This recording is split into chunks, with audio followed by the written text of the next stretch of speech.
បងប្អូនទាំងអស់គ្នាថ្ងៃនេះខ្ញុំនឹងនាំអារម្មណ៍បងប្អូន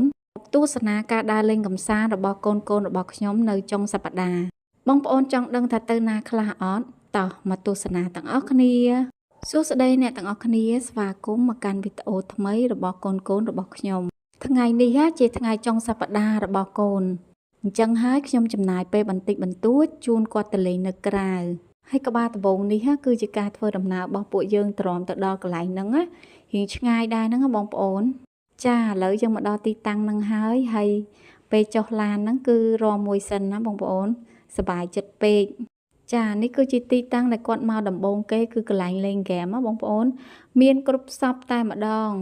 ហើយឥឡូវនេះពីរអ្នកបងប្អូនកំពុងតែដើររថាគួរលេងមួយណាទុកមួយណា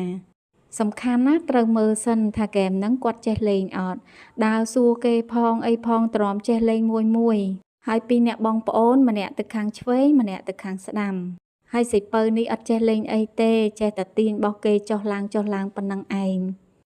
ចាហើយឥឡូវមកដល់កន្លែងលេងស្គរទៀតហើយបងប្អូនអើយគាត់វាយស្គរហ្នឹងប្រុងលេងបត់ស្អាតជានិច្ចបងប្អូនតែដោយសារកម្ពស់រៀងទាបដែរអញ្ចឹងឈោងបានតិចចឹងគ្រាន់តែចុចតិចទៅបានហើយដឹងបត់អីទេបងប្អូនរួចផុតពីលេងស្គរហើយឥឡូវមករាំម្ដងទ្រាំចុះទ្រាំឡើងឆ្ងល់ពេកខាងក្រោមហ្នឹងអីគេភ្លឺហ្នឹងបន្ទាប់ពីលេងខាងនោះហើយឥឡូវមកមើលម្ដងមកមើលតុក្កតាគេតាំងនេះប្លែកភ្នែកភ្លឺប្លែកភ្នែកពេកអញ្ចឹងហើយឆ្ងល់ពេកថាតុក្កតាអីក៏ស្អាតម្លឹង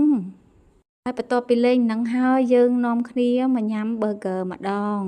អស់កម្លាំងពេកឥឡូវយើងមកដល់កន្លែងញ៉ាំ burger ហើយកន្លែងគេមានមកុដទៀតសម្រាប់ក្មេងៗមកអាចយកមកុដហ្នឹងពាក់លេងបាន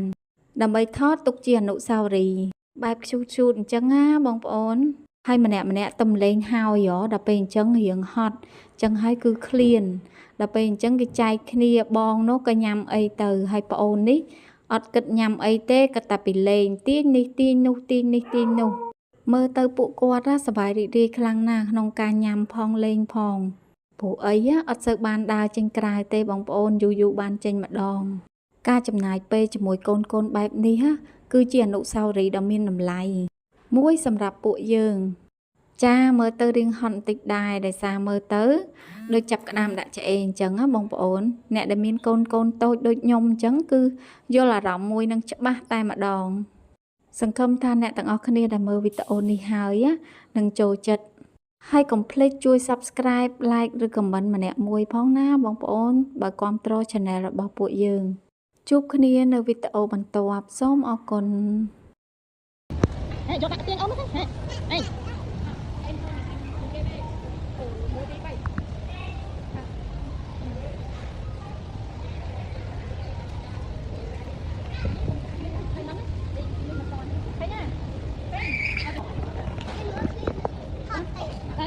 អូលេងហ្គេមហត់អីអូយលុយម៉ា